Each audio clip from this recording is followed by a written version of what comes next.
morning, everybody. We're gonna do a good old-fashioned shop vlog today. I just got some rad stuff that I've been wanting to try for a very long time, and well, I'm a little too excited and impatient to sit around and think of a proper video idea to do this with, so I said, whatever, I'm picking up my camera and we're just gonna do it right now. We're winging it. Oh, I almost fell down. These are the Nortec Graphics Eco Frames.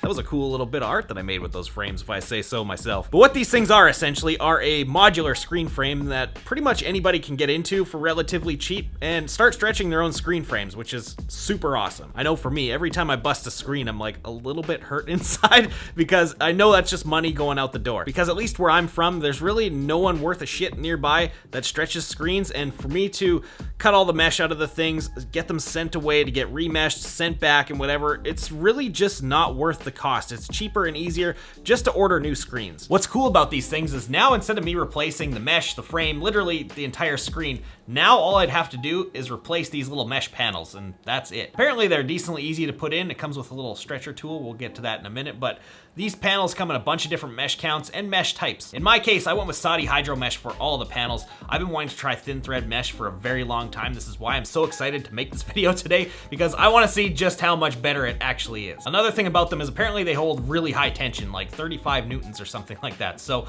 they're gonna hold super good detail and be incredible for printing wet on wet. You know, I have a feeling that after this first print goes down, I'm gonna have to spend a buttload of money and buy a bunch more of these things to replace all my old static frames. Ugh. I can already see it coming. I got 8 of these things to start off with. I got 157 panels, 200s, and 230s, but 200s don't really get used a whole lot around here, so I think I'll start off with 4 157s and 4 230s. But I gotta figure out how to put these things together. They didn't come with any instructions, there's nothing on the website, and there's only 2 videos out there that show how they go together, and it really misses the real crucial step when it comes to putting these things together. Nortec, if you want some help with this kind of stuff, I'm available. So yeah, I don't know, we're just gonna start winging it and hope for the best. Aw, paper stickers, why you gotta do me like that?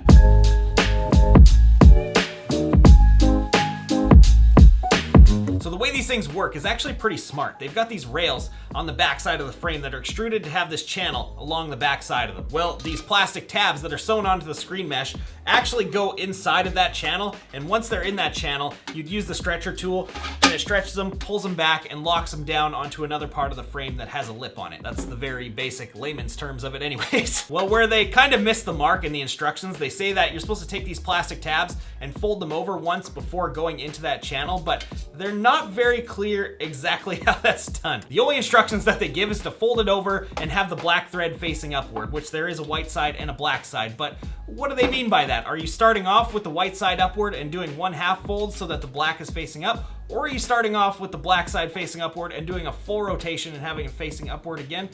I can see how that's very confusing. So I slowed that video down a couple times. I think I figured it out. It looked like he was starting off with the white side facing upward and doing a 1/2 fold, and that was it. So we're gonna go with that. Let's see how this pans out. And this first one we're doing raw, just in case anything goes wrong.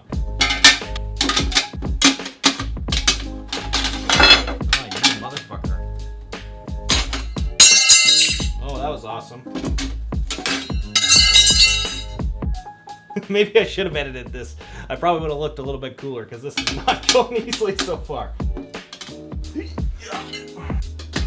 All right, I guess I'm ready to stretch this thing. So there's an on and an off lip to use with this tool. I'm pretty sure this is the on one. Oh, that's cool. That's why they got these grooves in the frame.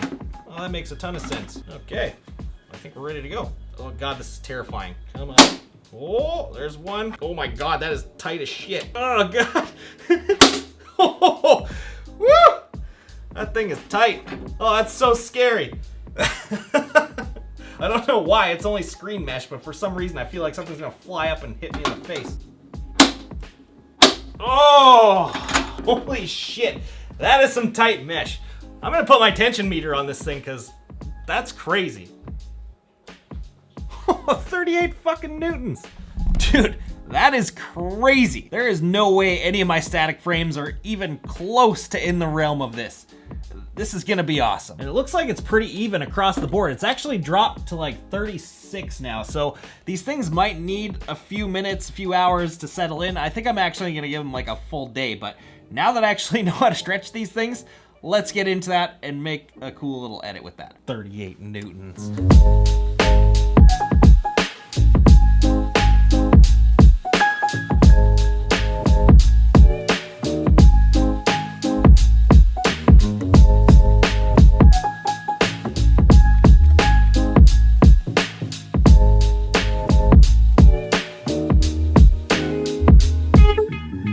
Painful as that first one probably was to watch, these things actually went together very, very easily. It only took me like 2 to really get into the swing of things and figure out how it all works. And then after I did those 2, I was banging these things off really, really quick, really confident, no issues whatsoever. But I'm not quite done with them yet, because if you look at this, there's quite a bit of exposed mesh on the outer edge of the frame, and this thin thread mesh is pretty damn delicate. These things are gonna be going in and out of screen racks and in and out of my side clamps all day long, so I want to cover that up just in case. So what I'm going to do is toss some of this mesh protection tape on the back sides. This is that Newman tape used on the backs of the roller frames, if anyone was wondering. It kind of just looks like yellow duct tape to me, but I'm pretty sure it's a little bit better than that.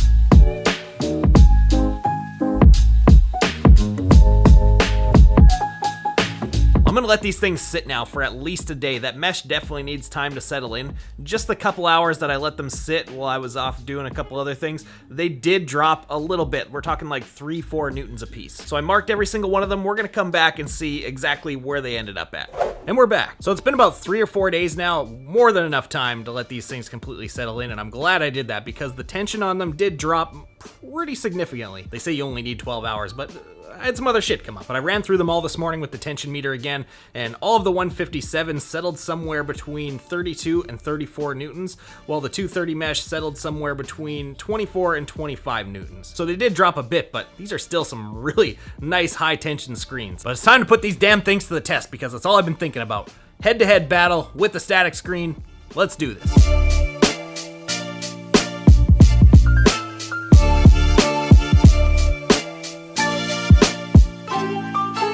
Okay, so a couple things. First, this stuff they claim is supposed to be able to last through reclaims and washing screen over and over again for a long period of time. They even told me that on the phone. Well, it lasted about 4 seconds after the water hit when I was degreasing these screens, and it came right off. So that sucked. So real happy I spent the time and money on that. Actually, remember when I said this stuff is probably just yellow duct tape? I think it actually is just yellow duct tape that they sold me for 14 bucks a roll. The second is that, well, I really needed that shit to work. I was loading one of these screens in the side clamps, and I was gentle, like the screen was hovering across the top of that thing, and then I gently placed it down, and I walked away for 2 seconds and the mesh popped. So this thin thread is very, very delicate, and having all that exposed mesh on the backside, like I said before, I thought was going to be a problem. Well, it definitely is. So for the second one, I just put some regular screen tape on the backside. That seems to have worked so far. And the third thing that I noticed is while I was prepping these little channels where the mesh kind of clips in, they collect a lot of water. So if you are going to use these, an air compressor is going to be real handy at your washout booth to blast that stuff out of there. And I can't believe I popped one before I even started. Anyways, the main thing that I want to test today is the 157 mesh. Really not all that concerned with the 230 at this point, just because that can pretty much be its own video. We can talk about wet-on-wet printing and the advantages of the high tension and all that, so we'll do that later. But printing some straight up white ink on black shirts between a standard static frame and one of these high tension eco frames with the hydro mesh in it, we should see a pretty visible difference between the two, at least in theory. I hope we do. In order to test this, I took one of our designs and chopped that bastard in half, stuck half of it on a standard static frame, and the other half on one of these new ones. So we'll be able to see the print lined up side by side and see exactly how much brighter, smoother, whatever it is. So let's do it.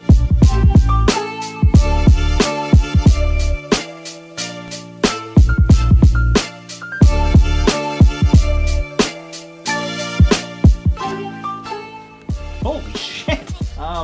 Yeah, I would say that's a pretty big difference.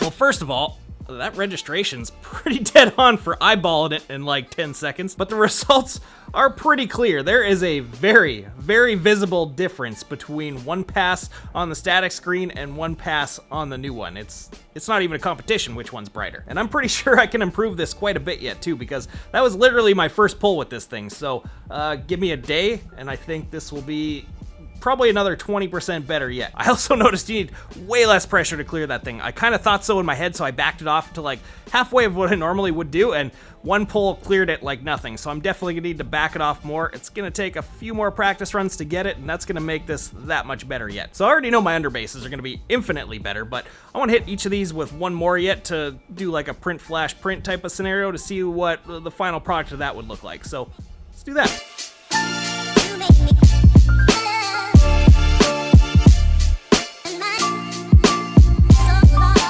So again, we can see a pretty damn visible difference between the two sides. It's not so much opacity at this point, but you can definitely see and feel a pretty big difference in smoothness on the hydro mesh side. Now that being said, this shirt was probably the worst representation that I could have used for this. It is an old shitty Gildan 500 that had been kicking around on the floor for months and just moving around. I already knew it wasn't going to print that great, but it's the only test rag shirt that I had that wasn't covered in a bunch of prints, so you get what you get. So in order to really test these things and get the hang of them a little bit more, I'm gonna run off a job with them right now and we'll get the final verdict after that.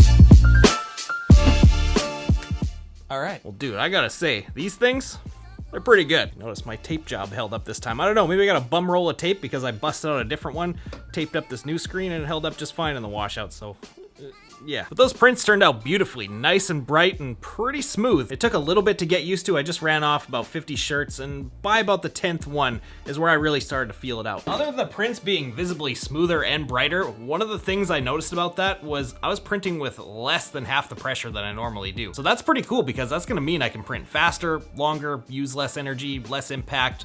We'll have to see the real long-term effect of it. I only really printed 50 shirts today, but still, the science, it adds up in my head. And being able to swap out that mesh anytime I want to is so damn sweet. You can see back there, I already fixed that one that I broke earlier. Took another couple minutes and it was back up ready to go. So that is a super amazing solution for anyone like me who doesn't have a screen stretching service readily available to them. This is gonna be a game changer. Didn't I say the other day that after I tried these things, I was probably gonna end up having to buy a bunch more to replace all my static frames?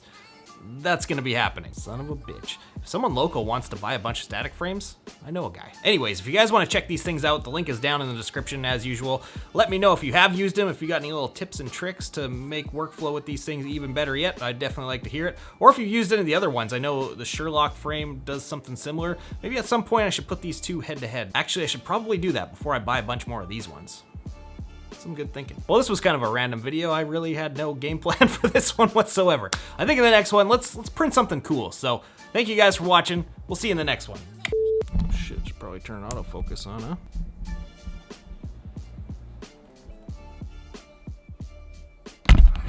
Oh shit! Didn't see that coming. I guess that didn't really work out, did it? Is that thing not level? What the fuck? Oh, I'm stuck. Shit. Better not move. Fuck's sakes. There we go. Am I still on the money here with the, oh my god, I moved the camera.